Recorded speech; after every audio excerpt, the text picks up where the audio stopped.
उस आदमी ने गांधी जी के साथ कुछ ऐसा किया जिससे उस आदमी का घर जला दिया गया। इतना ही नहीं, उस आदमी को गांव से बाहर निकाल दिया गया। और सिर्फ इतना ही नहीं, जो उसकी ज़मीन जायदाद थी सब छीन ली गई। गांधी जी के साथ उस इंसान ने आखिर ऐसा क्या किया जिससे उसके साथ ये सारे सलूक किए गए। महात्मा गांधी एक ऐसी शख्सियत का नाम है जो हिंदुस्तान के राष्ट्रपिता कहे जाते हैं। और महात्मा गांधी जी के साथ कुछ ऐसा काम किया गया, एक शख्स ने ऐसा काम किया जिसके साथ ये सारे सलूक किए गए। जिस शख्स की बात हम कर रहे हैं उसे दुनिया बतख मियाँ अंसारी के नाम से जानती है। नॉर्मली उन्हें बतख मियाँ कहा जाता है। आखिर वो क्या चीज़ें थी, वो क्या कसूर था बतख मियाँ का जो उनके साथ ये सारा चीज़ किया गया। उनका ये कसूर था या फिर अच्छा काम था, कुछ लोगों को पसंद नहीं आया और बतख मियाँ अंसारी के साथ इतने सारे गलत काम किए गए।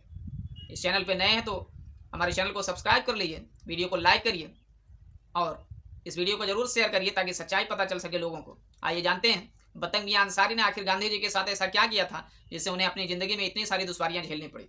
बतख मियाँ अंसारी जो थे वो बिहार में एक अंग्रेज के यहाँ रसोइया थे। उनके यहाँ खाना बनाने का काम करते थे और बिहार में नील की खेती की जाती थी। जैसा कि हम सभी लोग जानते हैं, अंग्रेज़ों का ज़माना था और अंग्रेज कब भारतीयों का हित चाहते थे, कब उनका भला चाहते थे। जुल्म पे जुल्म, सितम पे सितम ढाए जा रहे थे हिंदुस्तानियों के ऊपर।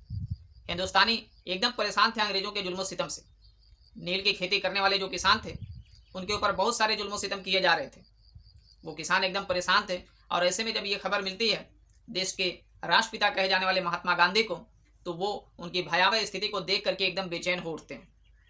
फिर महात्मा गांधी वहाँ मिलने के लिए जाते हैं, वो सारी स्थिति जानने के लिए जाते हैं कि आखिर बात क्या है, आखिर क्या वजह है जो हमारे देश के किसान जो नील की खेती करते हैं वो इतने परेशान हैं। जैसा कि हम सभी भली भांति इस बात को जानते हैं कि गांधी जी जो थे वो हिंसा के समर्थन में नहीं थे, वो अहिंसा के रास्ते पे चलने वाले थे। अहिंसा का पाठ वो लोगों को पढ़ाते थे। गांधी जी सोचे कि क्यों ना वहाँ पे जाया जाए और किसानों की स्थिति को जाना जाए, जो भी उनकी परेशानियाँ दुख दर्द है उसको समझा जाए और इस बारे में जो अंग्रेज अधिकारी हैं उनसे बात किया जाए। ये बात 1917 की है। चंपारण सत्याग्रह आपने सुना ही होगा।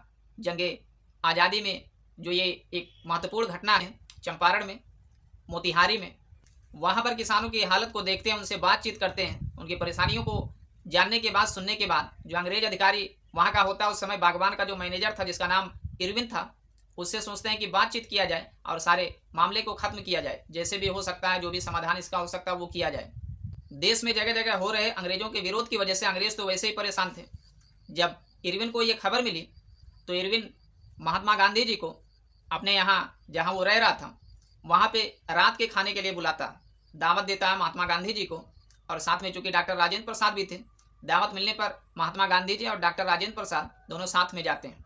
और जो ये अंग्रेज़ था, इसके यहाँ जो खाना बनाने वाले खानसामा थे या रसोइया कह लीजिए, जो रसोइया थे वो यही थे बतख मियाँ अंसारी साहब। वहाँ पे ये खाना बनाते थे। अंग्रेज़ तो वैसे ही तंग थे महात्मा गांधी जी से और तमाम हिंदुस्तानियों से, और हिंदुस्तानी अंग्रेज़ों से तंग थे। जबकि आज़ादी तो हिंदुस्तानियों को चाहिए थी, मुल्क हिंदुस्तानियों का था, ज़मीन हिंदुस्तानियों की थी, सब कुछ हिंदुस्तानियों का था और जुल्म सितम उनके ऊपर अंग्रेज़ ढाए जा रहे थे। तो अपनी आज़ादी के लिए, अपनी छूट के लिए कोशिश करना, लड़ना, ये तो इंसान का फ़र्ज होता है, उसकी जिम्मेदारी होती है। अंग्रेज़ बहुत बुरा कर रहे थे हिंदुस्तानियों के साथ। महात्मा गांधी जी को जब इन्वाइटेशन मिल जाता है, दावत मिल जाती है, तो रात के समय गांधी जी पहुंचते हैं डॉक्टर राजेंद्र प्रसाद के साथ इरविन के वहाँ। उसके बाद जो अंग्रेज़ था यानी इरविन जो था, उसने बतख मियाँ अंसारी से कहा कि जब खाना परोसो तो उस समय जब दूध देना तो दूध में जहर मिला देना और जहर मिला करके ये दूध गांधी जी को दे देना। ये आदमी अगर दुनिया से चला गया ना तो फिर सारा लफड़ा ही ख़त्म हो जाएगा, सब कुछ अच्छा हो जाएगा। अब जो बतख मियाँ अंसारी थे बेचारे, ये ठहरे गरीब घर के, मजबूर आदमी थे, छोटा सा परिवार था, छोटा सा इनका घर था और थोड़ी सी ज़मीनें थी इनके पास जो है। अब बेचारे क्या करते, अंग्रेज के यहाँ नौकरी कर रहे थे, उसी से सारे परिवार का, सारी फैमिली का भरण पोषण हो रहा था, ज़िंदगियाँ उनकी गुजर रही थी जैसे तैसे। आखिर करते भी तो क्या करते, और अंग्रेज कहाँ पावर में थे। अगर उस समय कुछ विरोध करते, कुछ और कहते तो फिर इनके खिलाफ मालूम नहीं क्या क्या किया जाता। बेचारे मजबूर थे। उसके बाद जैसा अंग्रेज़ ने कहा उस तरह से अंग्रेज़ ने कहा कि दूध में जहर मिला रहेगा, ये दूध ले जाके गांधी जी को दे देना और गांधी जी जब पियेंगे तो उसके बाद फिर कहानी ख़त्म हो जाएगी।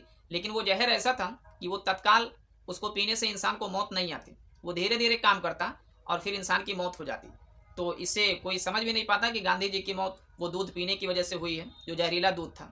गांधी जी यहाँ से जाएंगे दूध पी करके फिर उनकी तबीयत थोड़ी सी खराब होगी, फिर और ख़राब होगी और फिर गांधी जी की मौत हो जाएगी। ये अंग्रेज की चाल थी। अब बेचारे पतंग मियाँ क्या करते ठहरे, ये गरीब आदमी, मजबूर आदमी। उसके बाद वो जहर मिला हुआ दूध जो है गांधी जी के सामने लेके जाते हैं, एक ट्रे में रख करके, साथ में डॉक्टर राजेंद्र प्रसाद भी होते हैं। ले जाके जब वहाँ गांधी जी के सामने रखने वाले थे तो इनकी हिम्मत होती नहीं है, पतंग मियाँ अंसारी जो थे, हिम्मत नहीं होती है कि कैसे गांधी जी को मैं ये दूध परोसूं जिसमें जहर मिला हुआ है। वो सोचने लगे कि जो आदमी यहाँ पे किसानों के साथ जो इतना खराब व्यवहार किया जा रहा है, जो नील की खेती करने वाले किसान हैं, उनके लिए बात करने के लिए अंग्रेजों से ये शख्स आया है, उनकी भलाई की बात करने के लिए, तो मैं कैसे उसके साथ ऐसा व्यवहार कर सकता हूँ। लेकिन बेचारे क्या करते, अंग्रेजों की धमकी थी, अंग्रेजों का फरमान था, कहना था, मजबूर थे। लेकिन जैसे वो गांधी जी के सामने आए, वो जहरीला दूध लिए हुए, तो उनके सामने वो रखने से पहले जब निगाहें मिले गांधी जी की और पतंग मियाँ अंसारी की, तो पतंग मियाँ अंसारी जो थे उनकी आंखों में आंसू आ गए, वो रोने लगे, अपने आप को रोक नहीं पाए। उनका जमीर, उनका ये दिल इजाज़त नहीं दे रहा था कि ऐसे बड़ी हस्ती के साथ, राष्ट्रपिता जो है देश के, महात्मा गांधी जी के साथ ये काम किया जाए। आखिर वो कैसे कर सकते थे, उनका जमीर इजाज़त नहीं दे रहा था। वो रोने लगे, फूट फूट कर रोने लगे। और जब आंखों से आंसू निकलना शुरू हुए, जब पतंग मियाँ अंसारी रोना शुरू कर दिए, तो फिर जो राज छुपाने की कोशिश की जा रही थी, जिस खतरनाक काम को अंजाम देने की कोशिश की जा रही थी, वो सारे राज वहीं पे धीरे धीरे बाहर आ गए।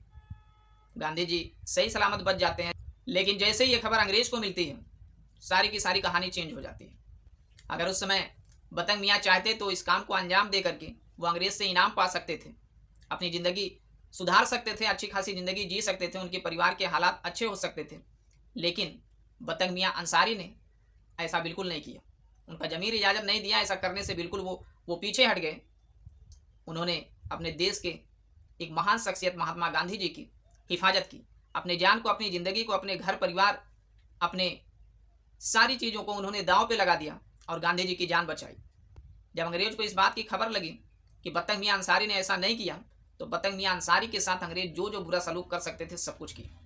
पतंग मियाँ अंसारी जी का जो छोटा सा घर था उसमें आग लगा दी गई, घर को जला दिया गया। जब घर किसी का जलता है तो कितनी तकलीफ होती है, ऐसा किसी के साथ ना हो, लेकिन जिनके साथ हुआ है वो जरूर जानते होंगे इस बात को, इस दर्द को, कि कितनी तकलीफ होती है। पतंग मियाँ अंसारी के सामने उनके घर को जला दिया गया, उनकी जो थोड़ी सी ज़मीनें थी उसको नीलाम कर दी गई, उनको उनके गांव से बाहर निकाल दिया गया। यानी हर तरह से जुल्म सितम किया गया पतंग मियाँ अंसारी के ऊपर। लेकिन पतंग मियाँ अंसारी ने चाहे जितना दर्द झेला, दुख झेला, अपने ज़मीर का सौदा नहीं किया, अपने ईमान का सौदा नहीं किया, अंग्रेज़ों से अपने ईमान को नहीं बेचा।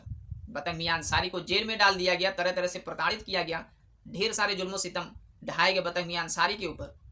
लेकिन वो हारे नहीं, वो अंग्रेज़ों के हिमायती नहीं बने, उनके पक्षधर नहीं बने, अपने ईमान का सौदा नहीं किए, ना तो अपने मुल्क हिंदुस्तान के साथ गद्दारी किए।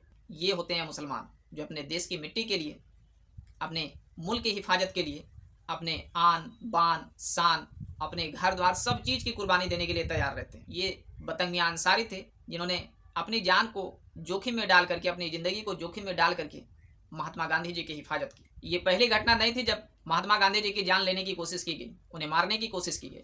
इससे पहले बहुत सारी भी घटनाएं हुई और सबसे फेमस जो घटना वो नाथूराम गोडसे की है।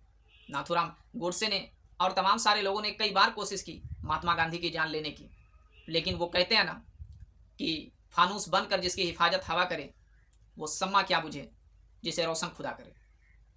इस वीडियो को ज़रूर आप अपने दोस्तों में और तमाम लोगों में शेयर करिए, हमारे चैनल को सब्सक्राइब करिए और वीडियो पसंद आए तो इसे लाइक भी करिए। आपका एक लाइक और ये सब्सक्राइब करना हमारे लिए मोटिवेशन का काम करता है, हमारा उत्साह बढ़ाता है। इसलिए ज़रूर आप चैनल को सब्सक्राइब करें ताकि हम ऐसे वीडियोज आपके सामने लाते रहें जो हिंदुस्तान की सच्चाई और हिंदुस्तान के मुसलमानों की सच्चाई दुनिया के सामने ला सके। लोग बहुत पीछे लगे हुए मुसलमानों के, उनको बदनामी के दलदल में ढकेलने की कोशिश करते हैं हमेशा, लेकिन सच्चाई बिल्कुल ऐसी नहीं है, सच्चाई इसके ठीक उलट है।